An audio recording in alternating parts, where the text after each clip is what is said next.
Hallelujah, praise the lord. దేవుని పరిశుద్ధ నామమునకు స్తోత్రం కలుగును గాక. దేవుని బిడ్డలారా, మరి శనివారం ప్రార్థన ఉపవాస కూడికను ప్రభు పేట ప్రారంభం చేసుకుందాం. మరి ప్రతి వారం జరుగుతున్నట్లుగా మనందరం కూడా మరి ప్రార్థనలో ఏకీభవించి దేవుని ఆశీర్వాదాలు పొందుకోవాలని ప్రభు పేట మనవి చేస్తున్నాం. దయచేసి మీ అందరూ కూడా మాతో ఏకీభవించి ప్రార్థనలో పాల్గొంది దైవ దీవెనలు పొందుకోవాలని ప్రభు పేట మనవి చేస్తున్నాను. ప్రార్థన చేసుకొని కూడికను ప్రారంభించుకుందాం. స్తోత్రం నాయన, పరిశుద్ధుడా, శక్తిమంతుడా, గొప్ప దేవావి బంగారు పాదములకు స్తుతులు స్తోత్రాలు చెల్లిస్తున్నామయ్యా. అల్పులమైన మమ్మల్ని అందరినీ ప్రేమించి మీరు రెక్కల చాటును భద్రపరిచి నాయన ఈ విధంగా మీ సన్నిధులు కలుసుకొని ఆనందించే భాగ్యం ఇచ్చినందుకై మీకు స్తోత్రాలు ప్రభువా. ఈ కూడికను నాయన మీ నామం పేరట చేస్తున్నాం ప్రభువా. ఆత్మస్వరూపిగా మా మధ్యలో మీరుండి కూడికను జరిగించండి దేవా, మీకు స్తోత్రాలు. పాఠం ద్వారా మహిమ పొందుకునండి దేవా, మీకు స్తోత్రాలు. అయా స్తుతి ఆరాధనలో కూడా మీ నామానికి మహిమ తెచ్చుకునండి దేవా. మీ దాసుని కూడా మీ సులువు చాటును మరుగుపరుచుకొని మీరనంతల ఆత్మశక్తితో అభిషేకించి మా అందరితో సూటిగా మాట్లాడి బలపరచండి. లైవ్లో ఎంతమంది బిడ్డలైతే పాల్గొంది నాయన వీక్షిస్తున్నారు వారందరినీ వారి కుటుంబాలను కూడా దీవించండి. మా సంఘ బిడ్డలందరినీ కూడా దీవించి ఆశీర్వదించమని కూడికను ఆది నుండి అంతవరకు మీ ఆత్మాధీనంలో జరిగించుకొని మీ నామానికి మహిమ తెచ్చుకొనమని ఘనత మహిమ ప్రభావములు మీకు ఆరోపిస్తూ యేసు నామమున అడిగి వేడుకొని ప్రార్థిస్తున్నాము తండ్రి, ఆమేన్. పాటలు పాడుకుందాం.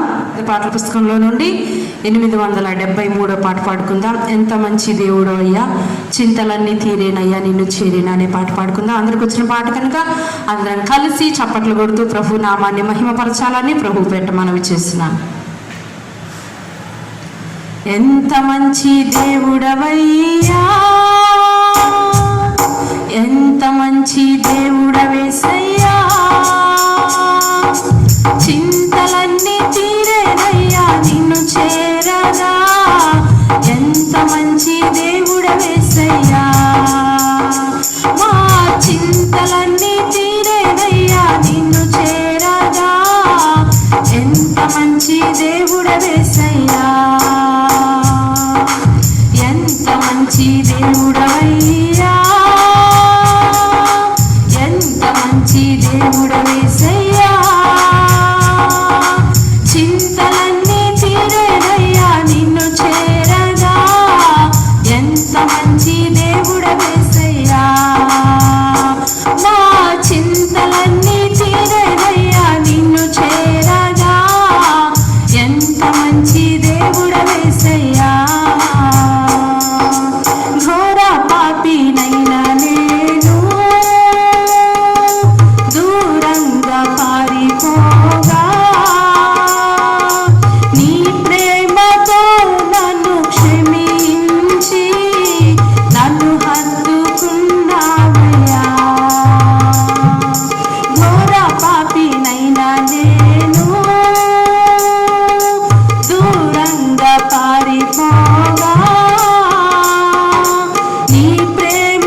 దేవుని బిడ్డలారా, ఇంతవరకు పాఠం ద్వారా మహిమ పొందుకున్న దేవుడు ఆత్మస్వరూపిగానే మన మధ్యలో సంచారం చేస్తూ ఉండగా మనందరం కూడా కళ్ళు మూసుకొని రెండు చేతుల పైకెత్తి దేవాతి దేవునికి స్తోత్రం చెల్లిద్దాం. హల్లెలూయా, హల్లెలూయా, హల్లెలూయా. స్తోత్రం, స్తోత్రం, స్తోత్రం. అభిషేకమా, ఆత్మాభిషేకమా, నన్ను దీవింప నాపైకి దిగిరమ్మయ్యా. అభిషేకమా, ఆత్మాభిషేకమా, నన్ను దీవింప నాపైకి దిగిరమ్మయ్యా. నీవు నాలో ఉన్నా నాకు భయమే లేదు, నేను దావీదు వలె నుండెదను. నీవు నాలో ఉన్నా నాకు భయమే లేదు, నేను దావీదు వలె నుండెదను. గొల్యాతును పడగొట్టి జయమొందెదన్, గొల్యాతును పడగొట్టి జయమొందెదన్. ఆమేన్. అభిషేకమా, ఆత్మాభిషేకమా, నన్ను దీవింప నాపైకి దిగిరమ్మయ్యా. అభిషేకమా, ఆత్మాభిషేకమా, నన్ను దీవింప నాపైకి దిగిరమ్మయ్యా. నీవు నాలో నుండా నేను ఎలీషా వలె యోర్దానును విడగొట్టెదన్. నీవు నాలో నుండా నేను ఎలీషా వలె యోర్దానును విడగొట్టెదన్. ఎన్నో ఘనమైన కార్యములు చేయగలను, ఎన్నో ఘనమైన కార్యములు చేయగలను. అభిషేకమా, ఆత్మాభిషేకమా, నన్ను దీవింప నాపైకి దిగిరమ్మయ్యా. అభిషేకమా, ఆత్మాభిషేకమా, దీవింప నాపైకి దిగిరమ్మయ్యా. నీవు నాలో నుండా నేను స్తోత్రము వలె ఆత్మజ్ఞానముతో మాట్లాడేదన్. నీవు నాలో నుండా నేను స్తోత్రము వలె ఆత్మజ్ఞానముతో మాట్లాడేదన్. దేవదూతల రూపంలో మారిపోదును, దేవదూతల రూపంలో మారిపోదును. అభిషేకమా, ఆత్మాభిషేకమా, నన్ను దీవింప నాపైకి దిగిరమ్మయ్యా. ఆమేన్. అభిషేకమా, ఆత్మాభిషేకమా, నన్ను దీవింప నాపైకి దిగిరమ్మయ్యా.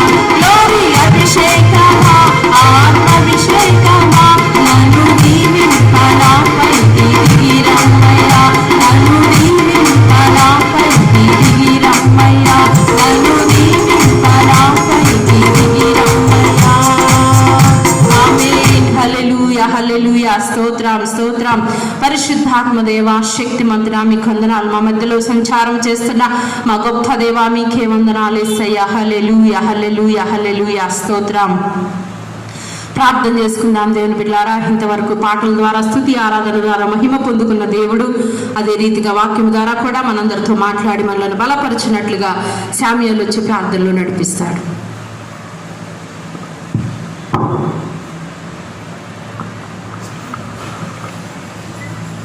ప్రార్థన చేసుకుందాం. Praise Lord. Hallelujah, hallelujah. స్తుతి, స్తుతి, స్తోత్రం. పరిశుద్ధుడైన దేవా, ప్రేమగల తండ్రి యేసయ్యా, నీ యొక్క బంగారు పాదాలకు వేలాది కృతజ్ఞతాస్తుతులు, స్తోత్రాలు చెల్లిస్తున్నాం ప్రభా. మమ్మల్ని ఇంతవరకు మీ యొక్క రెక్కల నీళ్ళ భద్రపరిచి ఈరోజు ఈ విధంగా మీ సన్నిధిలో కూడుకొని మిమ్మల్ని ఆరాధించే భాగ్యం మాకు ఇచ్చినందుకు మీకు వందనాలు చెల్లిస్తున్నాం ప్రభా. ఈ సమయంలోనైనా మీరు పాటల ద్వారా మహిమ పొందుకున్నారు ప్రభా. అలాగే నేను ఆరాధనలో ఆత్మస్వరూపిగా మా మధ్యలో సంచరించి మమ్మల్ని బలపరిచినందుకు మీకు వందనాలు చెల్లిస్తున్నాం ప్రభా. అలాగే చూస్తున్న ప్రతి ఒక్క బిడ్డని దీవించండి ప్రభా. మీ దైవదాసు నిలబడి వాక్యం చెప్పనండిగా నాయన, ఎవరికి ఏ వర్తమానం కావాలో మీకు తెలుసు కాబట్టి నేను వారి యొక్క హృదయాలను తాకే వర్తమానం మీరు దయచేయమని ప్రార్థన చేస్తున్నాం ప్రభా. మీకే సమస్త మహిమ, ఘనత, ప్రభావాలు ఆరోపిస్తూ ఇంకా జరగనైన ప్రతి ఒక్క కార్యక్రమాన్ని మీరే అధ్యక్షత వహించి నడిపించమని కోరుతూ యేసు నామములో నడుచున్నాం తండ్రి. ఆమేన్.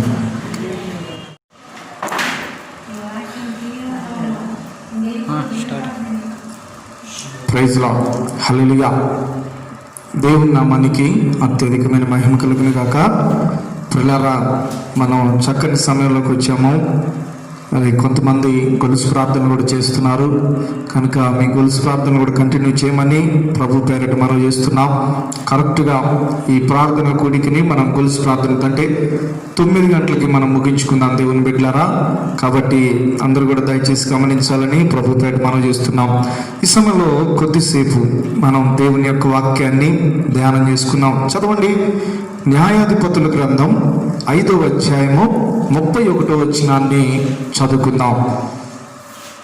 యెహోవా నీ శత్రువులందరూ అలాగుననే నశించెదరు, ఆయనను ప్రేమించువారు బలముతో ఉదయించు సూర్యుని వలె నుందురు అని పాడిరి. తరువాత నిమ్మలముగా ఉండే ఆమె పిల్లరా, చదవబడిన వాక్య భాగంలో ఒక చక్కని పాట పాడతారనమాట. ఇశ్రాయేలీలకి దెబోరా ద్వారా, అదేవిధంగా బారాకు ద్వారా మంచి విజయాన్ని ప్రభు అనుగ్రహిస్తాడండి. అనుగ్రహించిన తర్వాత ఇశ్రాయేలీలందరూ కలిసి పాట పాడుతూ ఉంటారు పిల్లల. ఆ పాట చివరిలో ఒక చక్కని సందేశాన్ని అందిస్తున్నారు. ఏంటా సందేశం అంటే, ఇదిగో ప్రభువా, నీ శత్రువులందరూ కూడా అలాగా నశించిపోతారు, అంటే ఆ శత్రువులు నశించిపోయినట్లు నశించిపోతారయ్యా. అయితే నిన్ను ప్రేమించేవారు ఎలా ఉంటారంట? బలముతో ఉదయించు సూర్యుని వలె ఉందురు అని పాడుతున్నారండి. ఈరోజు నా అంశం ఏంటంటే పిల్లరా, ఒక క్రైస్తవుడు ఎలా ఉండాలి, లేకపోతే ఒక క్రైస్తవుడు మంచి స్ట్రాంగ్గా బలముతో ఉదయించే సూర్యుని వలె మంచి బలవంతులుగా క్రైస్తవులు ఉండాలని చెప్పేసి నేను కోరుకుంటున్నాను పిల్లారా. చూడండి, ప్రస్తుత కాల పరిస్థితుల్లో మనం గమనించినప్పుడు కొంత ప్రార్థనకి దూరంగా ఉంటున్నామేమో. చూడండి, ఒక ఆదివారం మాత్రమే చర్చికి వెళ్తున్నాం, తర్వాత మనం చాలా వరకు చర్చికి దూరంగా ఉంటున్నాం. కాబట్టి సాతాను మనల మీద అటాక్ చేసే అవకాశం ఉంది పిల్లారా.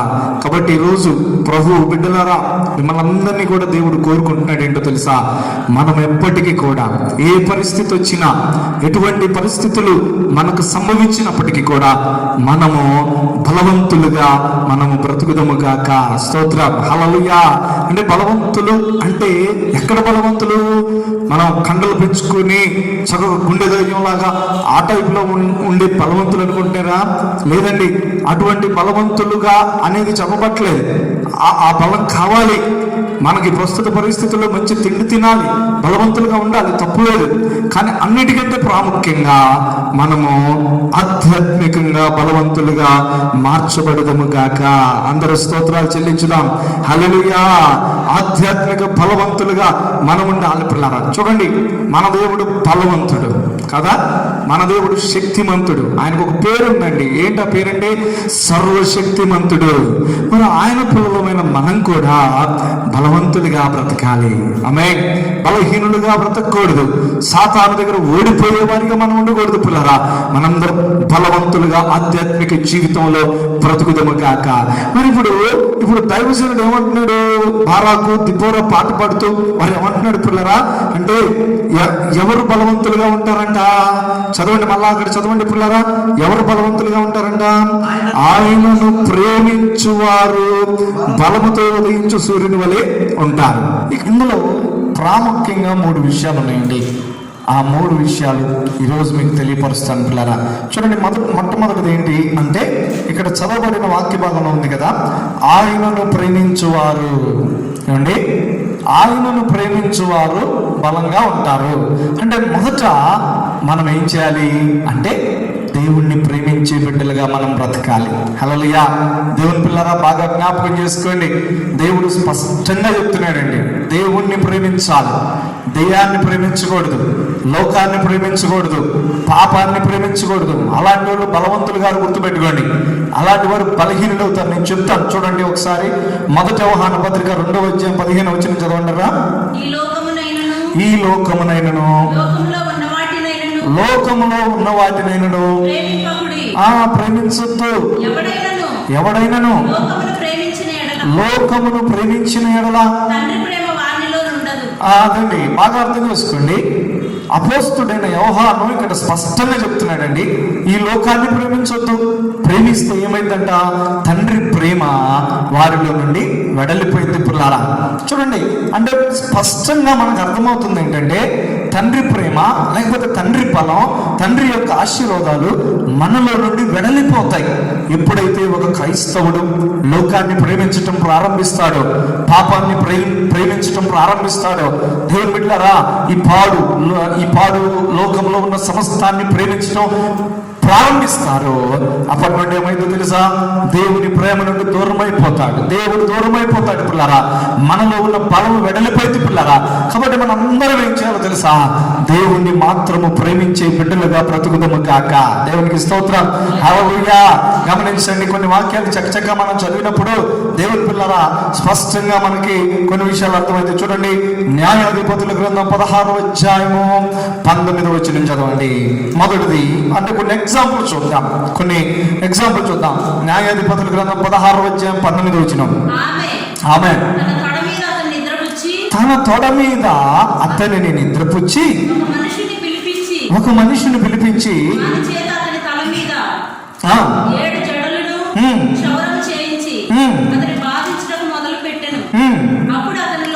అప్పుడు అతనిలో నుండి బలము తొలగిపోయింది. ఏమండి, ఎవరి గురించి చెప్పబడుతుంది ఈ మాట? సంసోను గురించి చెప్పబడుతుంది ఈ మాట. సంసోను ఎంత బలవంతుడో మనకు తెలుసు కదా, చాలా బలవంతుడండి. ఆయన చక్కగా దేవుని బిడ్డలారా బలమైన కార్యాలు దేవుని కొరకు జరిగించాడు. పిల్లరా, ఫిలిస్తీన్ని ఓడించాడు, ఇశ్రాయేలు ప్రజలకి ఆయన జయములు సమకూర్చాడండి. కానీ ఇక్కడ ఏమవుతుందంట? బలము ఆయనలో నుండి వెడలిపోయింది. అంత బలాఢ్యుడు కూడా బలహీనుడైపోయాడు. అంత బలం కలిగిన వ్యక్తి కూడా ఎందుకు పనికి రాకుండా పోయాడండి. ఎందుకు జరిగింది ఈ మాట? ఎందుకు జరిగింది? లేకపోతే ఎందుకని ఆయన బలము తొలగిపోయింది అంటే మనందరికి తెలుసు, ఆయన దేవుణ్ణి ప్రేమించడానికి బదులుగా దేన్ని ప్రేమించాడు? పాపాన్ని ప్రేమించాడరా. ప్రభుతో గడపవలసింది బదులుగా, దేవునిలో గడపవలసింది బదులుగా, ప్రార్థనలో గడపవలసింది బదులుగా ఆయన ఎవరితో గడిపాడు? ఒక వేశ్యతో గడిపాడు. తన బలాన్ని కోల్పోయినట్లుగా చూస్తున్నాం. కాబట్టి దేవుని బిడ్డలారా, లోకమునైనను దానిలో ఉన్న వాటినైనా ప్రేమించొద్దు. లోకం అంటే ఏంటి? శరీరాశ, నేత్రాశ, జీవపుడమ్మం. ఇప్పుడు సంసోను ఎందులో పడిపోయాడు చెప్పండి? సంసోను శరీరాశలో పడిపోయాడు. సంసోను బలాన్ని పోగొట్టుకున్నాడు. పిల్లారా, ఈ వాక్యం వింటున్న దేవుని పిల్లారా, ఈరోజు మునుపున్న బలము నీలో ఉన్నదా? ప్రభు ఎఫెసీ సంఘంతో ఉత్తరం రాస్తూ చక్కని మాట అంటాడండి. ఇదిగో, నీవు మొదటి ప్రేమను కోల్పోయావు, మొదటి ప్రార్థనను కోల్పోయావు, మొదటి అభిషేకాన్ని కోల్పోయావు. పిల్లలు, ఈరోజు ఒకవేళ ఈ వాక్యం వింటున్న నీవు కూడా మొదటి ప్రార్థన, మొదటి అభిషేకం, మొదటి బలాన్ని కోల్పోయామేమో పరీక్షించుకోవాల్సిందిగా ప్రభు పేట మనం చేస్తున్నాను పిల్లరా. కాబట్టి ఇక్కడ సంసోను దేన్ని కోల్పోయాడంట? బలాన్ని కోల్పోయినట్లుగా మనం దేవుని యొక్క వాక్యంలో చూస్తున్నాం. పిల్లరా, ఈరోజు మనము కూడా అటువంటి బలహీనులుగా ఉండొద్దని ప్రభు పేట మనం చేస్తున్నాం. కాబట్టి దేవుణ్ణి ప్రేమించే బిడ్డలుగా ఉండాలి. ఇంకొక ఎగ్జాంపుల్ కూడా చూద్దాం. చూడండి, 2వ రాజుల గ్రంథం 5వ అధ్యాయము 27వ వచనాన్ని చదవండి. కాబట్టి నయమానునకు కలిగిన కుష్టు నీకును నీ సంతతికి సర్వకాలము అంటియుండును అని చెప్పగా, వాడు మంచు వలె తెల్లమైన కుష్ఠము కలిగి ఎలీషా ఎదుటి నుండి బయటికి వెళ్ళిపోయాడు. ఏమండి, గెహాజీ మంచి బలవంతుడు. గెహాజీని ఇక్కడ చూస్తున్నాం పిల్లారా. ఎందుకు బలవంతుడు అని చెప్తున్నానో తెలుసా? ఈ నయమాను ఎలీషా దగ్గర నుండి వెళ్ళిపోతూ ఉన్నప్పుడు, రథాలు వేసుకొని వెళ్ళిపోతూ ఉంటాడు. వెళ్ళిపోతూ ఉన్నప్పుడు గెహాజీ రథాల కంటే బలంగా పరిగెత్తాడో లేదా? పరిగెత్తాడండి. అంటే అర్థం ఏంటి? గెహాజీ బలవంతుడు, మంచి శక్తి కలిగినోడు, కండపుష్టి కలిగినోడు. అంత ఫాస్ట్గా వెళ్ళిపోయి రథాలను అందుకున్నాడంటే బలవంతుడు పిల్లరా. కానీ చదవబడిన వాక్య భాగంలో ఏమని రాయబడిందంట? నయమాను తెల్లనైన వాడు మంచు వలె. మంచు ఎలా ఉంటుంది? గట్టిగా ఉంటుందా మంచు? పిల్లరా, మంచు కరిగిపోతుంది అనమాట. మంచు ఎండ వచ్చిందంటే చాలు కరిగిపోతుంది, నీళ్ళలా కరిగిపోయే స్వభావమే. కొద్ది గట్టిగా ఉన్నప్పటికీ కళ్ళు కరిగిపోయే స్వభావం. అంటే మంచు అని ఎందుకు ఇక్కడ వాడుతున్నాడంటే, మొదట మంచు బలంగా ఉంటుంది, తర్వాత కరిగిపోతుంది పిల్లరా. ఎండబడినప్పుడు, వేడి తగిలినప్పుడు కరిగిపోతుంది. ఇప్పుడు గెహాజీ మంచులాగా ఉన్నాడు, గెహాజీ మీద వేడి పడింది. ఏ వేడి? సాతాను వేడి, లోకాసలనే వేడి పడిపోయినప్పుడు కరిగిపోయాడు. బలవంతుడు బలహీనుడైపోయాడు పిల్లారా. ఎందుకని? కుష్ఠరోగం తెచ్చుకున్నాడు. ఎందుకని ఇటువంటి పరిస్థితి జరిగింది అంటే, మనం గమనించినప్పుడు పిల్లారా, దేన్ని ప్రేమించాడు? డబ్బును ప్రేమించాడు. ఇక్కడ ప్రాముఖ్యంగా చెప్పాల్సింది ఏంటంటే, ఒక అబద్ధం ఆడతాడు. దైవజనుడి గురించి అబద్ధం ఆడతాడు. అది మెయిన్ తన జీవితానికి ఎఫెక్ట్ అయింది పిల్లారా. అంటే ఏం చెప్తాడు? నయమాన్ దగ్గరికి వెళ్ళిపోయి, ఇదిగో ఏమంటే మా యజమానుడికి అవసరం లేదంట, కానీ నాకు ఏమని చెప్పాడని చెప్పేసి ఒక అబద్ధం ఆడతాడండి. అంటే అక్కడ ఎవరి పేరు పాడైపోయింది? నయమాన్, ఒక అభిషక్తుడి పేరు పాడైపోయింది. రెండవదిగా దేవునికి అవమానం జరిగింది. అందుకని దేవుని బిడ్డలారా, అంత భయంకరమైన కుష్టుని పొందుకున్నాడు. గమనించారా? ఒక బలవంతుడు ఏమైపోయాడు? బలహీనుడైపోయాడు పిల్లరా. కాబట్టి మనం ఎప్పటికీ కూడా లోకాసులను ప్రేమించకూడదని చెప్పేసి ప్రభు పేరిట మనం చేస్తున్నాను పిల్లరా. ఇంకొక వాక్యం కూడా చదవండి. 2వ తిమోతి పత్రిక 4వ అధ్యాయము 10వ వచనాన్ని చదువుకుందాం. దేమా ఇహలోకమును స్నేహించి నన్ను విడిచి. చాలండి. అపోస్తలుడైన పౌలు తన పరిచయంలో భాగంగా అనేక మంది యవనస్తులను లేపాడు. చక్కగా కొన్ని ప్రాంతాలకు వెళ్ళి ఆ అభిషేకం కలిగిన యవన బిడ్డలు తన వైపు తిప్పుకున్న పరిచయంలో వాడుకున్నాడు పిల్లరా. అటువంటి కోవకు చెందిన వ్యక్తి దేమా, యవనస్తుడు అనమాట. మంచిగా ఆ దేవుని సేవలో కొనసాగుతూ ఉన్నాడు. పౌలు గారితో పాటు దేవుని బిడ్డలారా పరిగెత్తుతున్నాడు, వెళ్ళిపోతూ ఉన్నాడు. ఎక్కడికి వెళ్తే అక్కడికి వెళ్ళిపోతున్నాడు అనమాట. అయితే ఏమైందో ఏమో నాకు తెలియదండి. ఈ బలవంతుడైన దేమా, పరిశుద్ధుడైన దేమా, ప్రార్థనాపరుడైన దేమా, పరిచర్యలో పరుగులెత్తుతున్న దేమా, ఒక్కసారిగా దేవుని వాక్యం ఆయన గురించి రాయబడి ఉంది. ఏంటంట? చెప్పండి. దేమా ఎవరిని ప్రేమించాడు? ఎవరిని స్నేహించాడు? ఇహలోకాన్ని స్నేహించాడు. ఇహలోకాన్ని ప్రేమించాడు అంటే పాపిష్టి లోకాన్ని ప్రేమించాడు పిల్లరా. అందుకనే ఏమైపోయాడు? సేవలో నుండి వెళ్ళిపోయాడు, దేవుని అభిషేకంలో నుండి తొలగిపోయాడు పిల్లరా. దేవుని కృపను పోగొట్టుకున్నట్టుగా మనం చూస్తున్నాడు పిల్లరా. పిల్లలు గమనించండి. ఇదిగో నాగటి మీద చేపెట్టిన తరువాత, దేవుని పరిచర్యలోకి వచ్చిన తర్వాత, లేకపోతే ప్రభు యొక్క కృపలోకి వచ్చిన తరువాత మన జీవితంలో ఎన్నడూ కూడా మనము వెనక్కి తిరిగి పోకూడదని చెప్పేసి ప్రభు పేట మనం చేస్తున్నాం. దేవునికి స్తోత్రం చెబుతాం. హల్లెలూయా. కాబట్టి ఇక్కడ ముగ్గురిని తీసుకొచ్చాను. వీళ్ళ ముగ్గురులో ఉన్న క్వాలిటీ ఒకటే. ఏంటి చెప్పండి? వీళ్ళు దేవుణ్ణి ప్రేమించిన వారా, లేకపోతే దేవునికి దూరంగా ఉన్న వాళ్ళ? దేవుణ్ణి విడిచిపెట్టిన వారు. సంసోను దేవుణ్ణి ప్రేమించడానికి బదులుగా దేవుని బిడ్డలారా శరీరాశను ప్రేమించాడు. ఇదిగో గెహాజీ దేవుణ్ణి ప్రేమించడానికి బదులుగా డబ్బుని ప్రేమించాడు. అదేవిధంగా దేమా పరిచర్యని దేవుణ్ణి ప్రేమించడానికి బదులుగా లోకాన్ని ప్రేమించి వెళ్ళిపోయాడు పిల్లరా. మరి వీళ్ళ పరిస్థితి ఏమైపోయింది? ఇందాక వాక్యంలో చెప్పబడినట్లుగా ఆయనను ప్రేమించువారు అంటే న్యాయాధిపతుల గ్రంథం 5వ అధ్యాయం 31వ వచనంలో, ఆ దేవుణ్ణి ప్రేమించువారు బలముతో ఉదయించు సూర్యుని వలె ఉంటారు. కానీ వీళ్ళేమయ్యారు? వీళ్ళు బలహీనులైపోయారు. వీళ్ళలో చీకటి చూడబడ్డ దేవుని బిడ్డలారా, బలముతో ఉదయించు సూర్యుడిగా వీళ్ళు లేరండి పిల్లరా. ఈరోజు ఈ వాక్యం వింటున్న మనం ఎలా ఉండాలో తెలుసా? సంసోను లాగానో, దేమా లాగానో, గెహాజీ లాగానో బ్రతకకుండా మనము దేవుని బిడ్డలారా పరిశుద్ధులుగా బ్రతుకుదము కాక. దేవునికి స్తోత్రం. హల్లెలూయా. కాబట్టి దేవుని పిల్లలారా, మనము దేవుణ్ణి ప్రేమించే బిడ్డలుగా మనం బ్రతకాలి, కానీ దేవునికి వ్యతిరేకమైన బిడ్డలుగా మనం బ్రతకూడదు. ఇది మొట్టమొదటి పాయింట్ అండి. ఇప్పుడు రెండో పాయింట్ చూద్దాం. రెండో పాయింట్ ఏంటి? ఇక్కడ ఆయనను ప్రేమించువారు బలముతో ఉదయించు సూర్యుని వలె ఉంటారు. ఓకే, ఆయనను ప్రేమించువారు.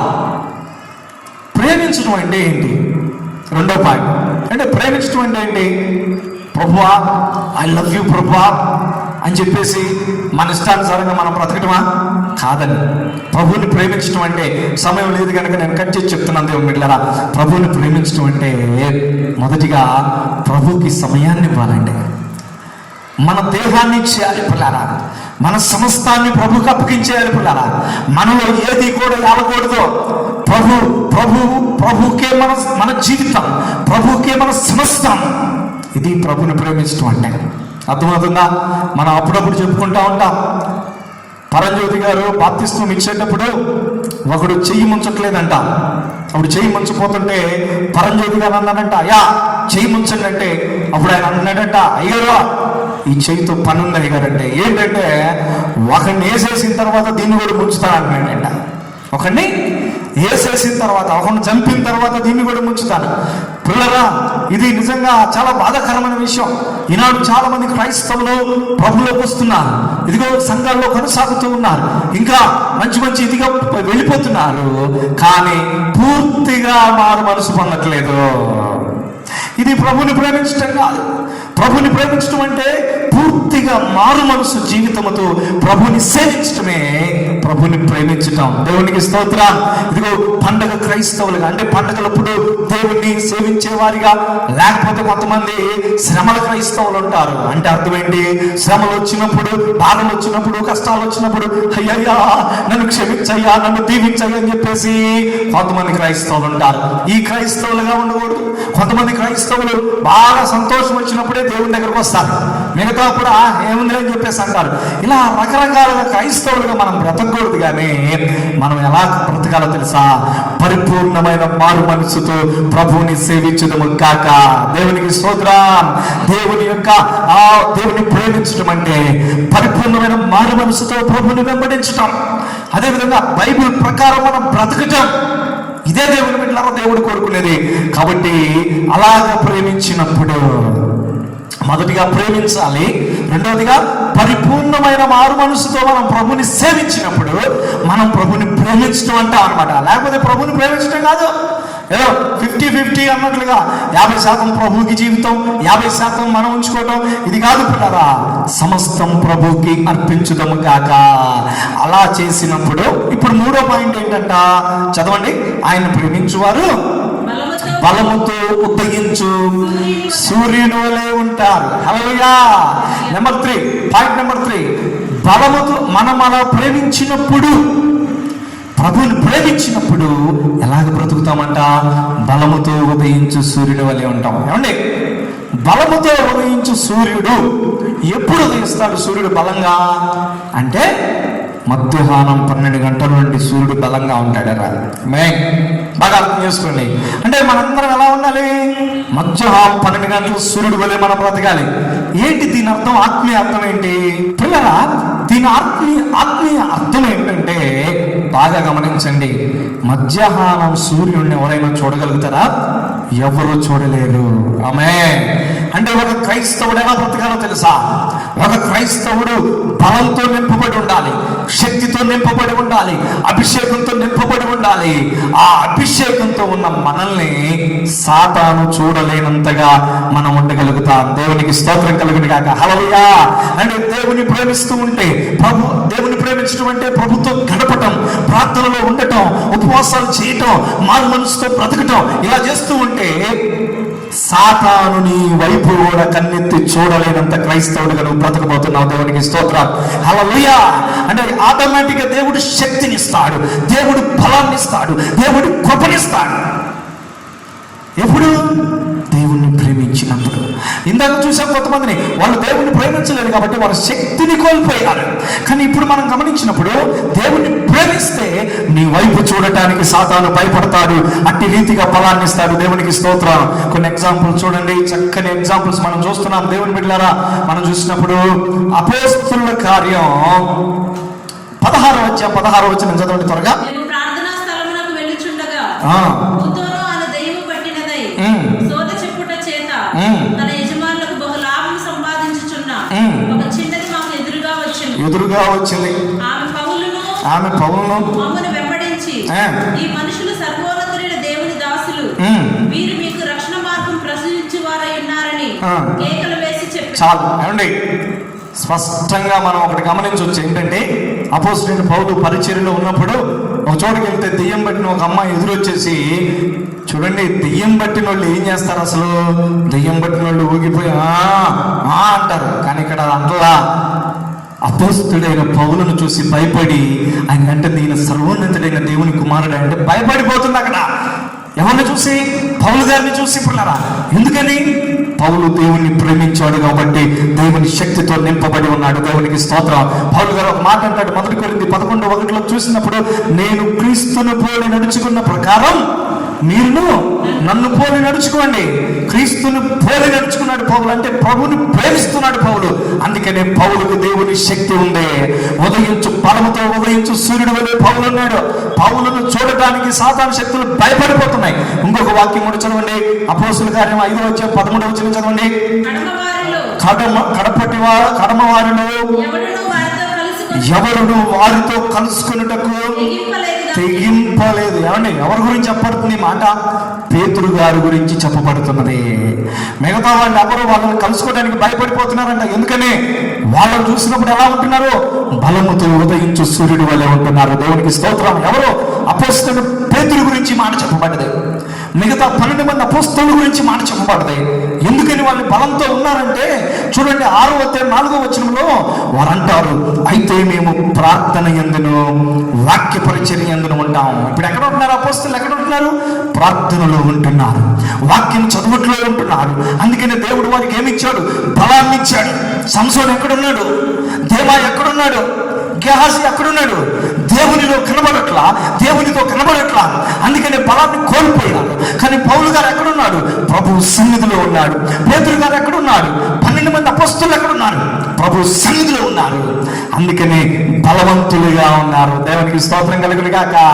ఈరోజు దేవుని బిడ్డలారా, ఈ శనివారం రోజున రేపు పొద్దున మనం బల కార్యక్రమంలో పాల్గొనబోతున్నాం కాబట్టి మనల్ని మనం పరీక్షించుకుందాం. ఈ 3 విషయాలు మీరు గమనించాలి. మొదటిగా ఏంటి చెప్పండి? దేవుణ్ణి ప్రేమించే బిడ్డలుగా ఉండాలి. రెండవదిగా ఏంటి? దేవుణ్ణి ప్రేమించటం అంటే ఏమిటో చూసాం. అంటే పరిపూర్ణమైన మారు మనసుతో ప్రభువుని వెంబడించడమే నిజంగా దేవుణ్ణి ప్రేమించడం. మూడోది ఏం చూసాం? దేవుణ్ణి ప్రేమించే వాళ్ళు శక్తిమంతులుగా మారబోతున్నారు. సాతాను వారి వైపు చూడలు కూడా చూడలేరు, భయపడిపోతారు. అట్టి రీతిగా మనందరం, మన సంఘస్థులు, మనందరం దేవుని బిడ్డలారా, ఈనాటి ప్రపంచ క్రైస్తవ ప్రపంచం ఉండాలి. చూడండి, ప్రపంచం అంతా కూడా పిల్లరా సాతానుమయముంది. సాతాను ఇదిగో చెలరేగిపోతున్న రోజుల్లో మనం ఉన్నాం. చెలరేగిపోతున్న రోజుల్లో మనం ఉన్నాం పిల్లరా. ఇటువంటి పరిస్థితుల్లో క్రైస్తవ ప్రపంచం బలవంతులుగా బయలుదేరుడు కాక, యేసుక్రీస్తు శక్తితో నింపబడుదురు కాక, సాతాను పాదముల కింద చితక దొక్కే క్రైస్తవులుగా మన ముందుము కాక. అలా ఉండాలంటే ఎట్టి పరిస్థితుల్లో కూడా దేవుణ్ణి ప్రేమిస్తూ ముందుకు సాగిపోదాం. దేవుడి కృప మీ అందరికి దయచేయను గాక. తల వంచండి, ప్రార్థన చేసుకుందాం. హల్లెలూయా, స్తోత్రం, స్తోత్రం, స్తోత్రం. ప్రియులారా, ఈ రాత్రి దేవునితో మాట్లాడుతున్నాడు. ఆయనను ప్రేమించువా అంటే దేవుని ప్రేమించాలి. మనం ప్రేమించినప్పుడు బలమైన సూర్యుని వలె ఉండబోతున్నాం. అంటే సాతాను శక్తులు మన మీద చూడలేదు. ఈనాడు క్రైస్తవ ప్రపంచం అలా ఉండాలని ప్రభు కోరుకుంటున్నాడరా. మన సంఘాలలో ఉండాలని ప్రభు కోరుకుంటున్నాడు. కాబట్టి ఈరోజు మనందరం కూడా సమర్పణ చేసుకుందాం. ప్రభువా, నిన్ను ప్రేమించే బిడ్డగా నన్ను మార్చయ్యా. నీ అభిషేకాన్ని పొందుకునే బిడ్డగా నన్ను మార్చయ్యా. లోకానికి దూరంగా బ్రతికే బిడ్డగా నన్ను మార్చయ్యా అని చెప్పేసి అందరం స్తోత్రాలు చెల్లించుదాం. హల్లెలూయా, స్తోత్రం, స్తోత్రం, స్తోత్రం, స్తోత్రం, స్తోత్రం, స్తోత్రం, స్తోత్రం, స్తోత్రం, స్తోత్రం. ప్రార్థన చేసుకుందాం. గొలుసు ప్రార్థన కూడా ఈ సమయంలో మనం ముగించబోతున్నాం. అందరి తలలు వంచండి. ప్రార్థన. పరిశుద్ధుడు అయిన దేవా, ప్రేమ కలిగిన తండ్రి, మీకు వందనాలు చెల్లిస్తున్నాం. ఈ రాత్రి ప్రభా, ఇంతవరకు మీ సన్నిధిలో ఉండి భాగ్యం ఇచ్చినందుకు స్తోత్రములు ప్రభా. నాయన, ప్రొద్దుటి నుండి ఇప్పటి వరకు కూడా అనేక మంది గొలుసు ప్రార్థన చేసి ఉన్నారు ప్రభా. వారందరినీ దీవించండి ప్రభా. ఈ సమయంలో ప్రభా, ఈ ఆన్లైన్ లో మేమందరం పాల్గొంది మిమ్మల్ని స్తుతించే కృపించినందుకు స్తోత్రం చెల్లిస్తున్నాం ప్రభా. చెప్పబడిన వాక్యం మా హృదయంలో ఫలింపచేయండి. వాక్యానుసారంగా బ్రతికే కృప మా అందరికీ దయచేయమని ప్రార్థన చేస్తున్నాం. అయ్యా, మిమ్మల్ని ప్రేమించాలి, బలవంతులుగా మార్చబడాలి. సాధారణ మా భావముల కింద చితకు తొక్కాలి ప్రభువా. అటువంటి కృప మా అందరికీ దయచేయండి ప్రభువా. ఈనాటి క్రైస్తవ ప్రపంచానికి దయచేయమని ప్రార్థన చేస్తున్నాం. ఇంతవరకు మీ సన్నిధించినందుకు స్తోత్రం. చెప్పబడిన వాక్యం మా హృదయంలో ఫలింపచేయండి ప్రభువా. అయ్యా, ఈ ఆన్లైన్ సర్వీసులో పాల్గొన్న బిడ్డలందరినీ దీవించండి. రేపు ఆరాధనలో మేమందరం పాల్గొని మిమ్మల్ని స్తుతించే కృప దయచేసి నడిపించి బలపరచమని మా కుటుంబాలను దీవించండి. మా సంఘంలో బాగలేని బిడ్డల కోసం ప్రార్థన చేస్తున్నాం. మన టీచర్ గారిని జ్ఞాపకం చేసుకోండి ప్రభా. యేసు నామములో ఉన్న బలహీనతను బంధిస్తున్నాం ప్రభా. మంచి ఆరోగ్యంతో నింపండి ప్రభా. ఇంకా దుర్గా గారిని స్వస్థపరిచినందుకు స్తోత్రం ప్రభా. నాయన, ఇటు రీతిగా ఇంకా ఎవరైతే బలహీన అప్పాయమ్మ గారిని స్వస్థపరచండి ప్రభా. ఇలా బలహీనులందరినీ స్వస్థపరచండి, బలపరచండి.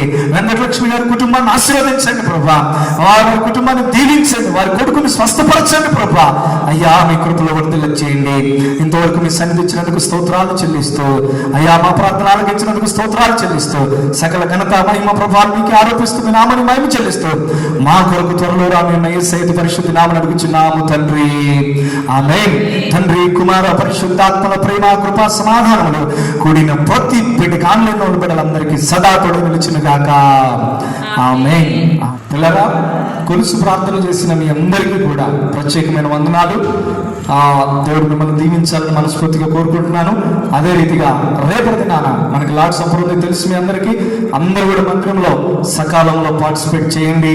లార్డ్ సపర్లో పాల్గొని దీవెనలు పొందండి. దేవుడు మిమ్మల్ని అందరినీ ఆశీర్వదించును గాక. ఆమేన్.